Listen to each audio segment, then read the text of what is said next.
It's the beginning of a holiday week, but things don't seem to be slowing down in Washington. President Trump began Monday morning by going after Oakland Raiders players Marshawn Lynch on Twitter. He called on the NFL to suspend the running back for not standing during the national anthem.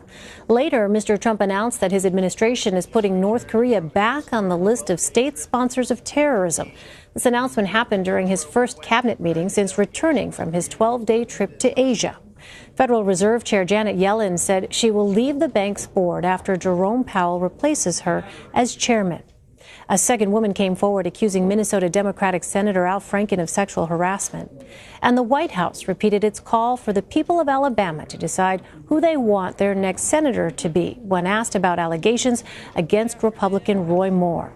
CBS News contributor and congressional reporter for The Washington Post, Ed O'Keefe, is in Washington.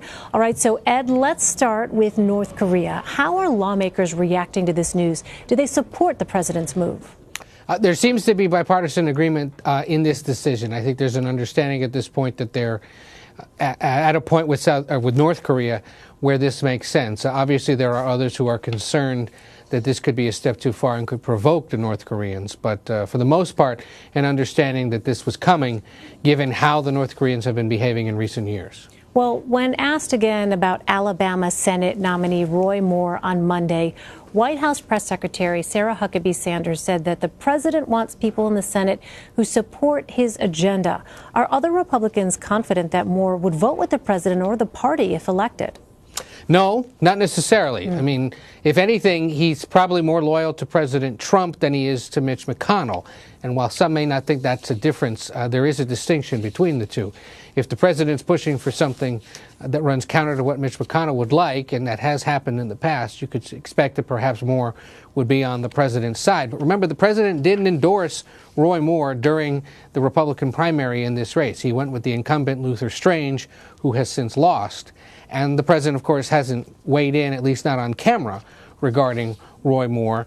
And today you saw Kellyanne Conway, that White House advisor, step out and suggest that keeping a Republican in that seat benefits eventual placement of a conservative justice on the Supreme Court and other GOP priorities. That line of argument began last week with the governor of Alabama, among others, who was suggesting, look, I may not agree with his behavior here, but it's more important that Republicans keep this seat. That's a modified version of the sales pitch that Donald Trump was making to voters last fall after the allegations that surfaced in that Access Hollywood tape and amid all the other questions about his temperament and his behavior. He said, look, you may not like me, but you know that I'm going to appoint conservatives like Antonin Scalia to the Supreme Court. Hillary Clinton wouldn't do that.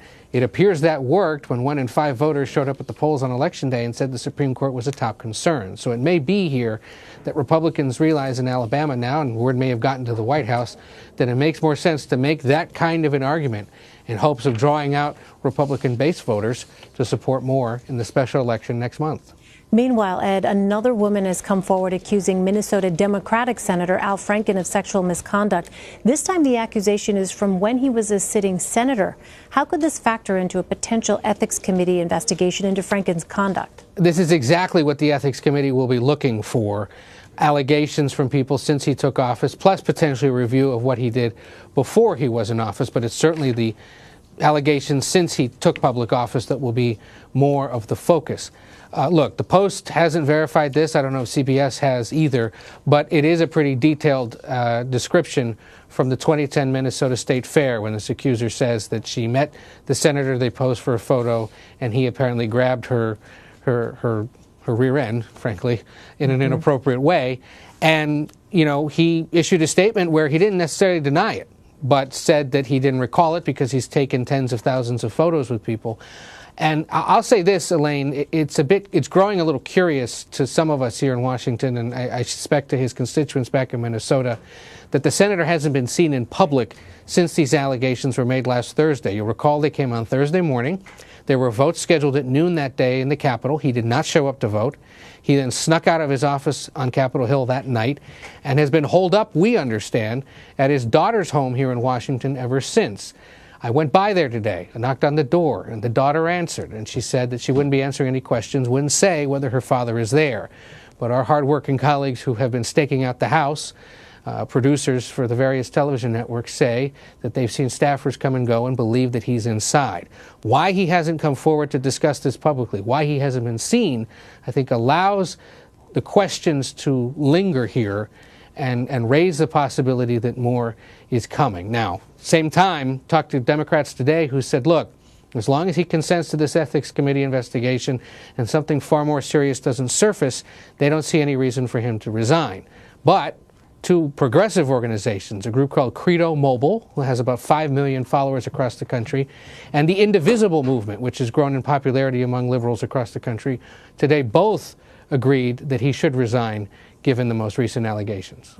Ed, I want to ask you about Congress's legislative agenda. Republicans want to get tax reform done by the end of the year, and Democrats want to make sure dreamers are protected. You reported over the weekend in the Washington Post that there is tension between the White House Chief of Staff, John Kelly, and Latino Democrats over this particular issue of dreamers. Why is that?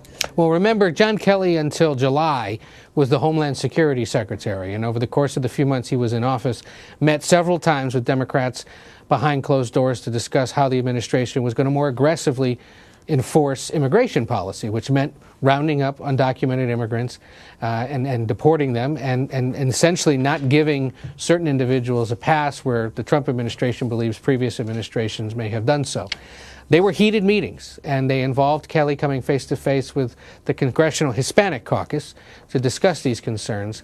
And as I detailed, there's some pretty heated exchanges between them when they were pushing him to support Democratic and bipartisan legislation to help these so-called dreamers, who are essentially younger people who came as children with their parents who crossed the border illegally or overstayed visas. And look, at the heart of the forthcoming fights over how to fund the government and whether to keep it open after the December 8th spending deadline could potentially be this issue. Because the way it's worked in recent years is when Republicans put up a spending bill, they often have to come asking for Democratic support because a few dozen fiscal conservatives in the House, maybe a handful in the Senate, withhold support, making it impossible for Republicans to pass it on their own by a simple majority. So that often means that Democrats get to say, all right, we'll vote for this, but here's what we want in return. And the leading issue that they're expected to push for, if it comes to that again, is the fate of these dreamers. You'll recall the president ended the program that defends them in September. The program will end in March, and he's told Congress, come up with a solution or the program is over. We'll see whether this becomes the central fight and whether the disagreement potentially forces a government shutdown. Well, it's really been a fascinating account, Ed, to read of these heated exchanges that you describe. Ed O'Keefe in Washington for us. Ed, always great to see you. Thank you. Take care, Elaine. Have a good Thanksgiving. Thanks, you too.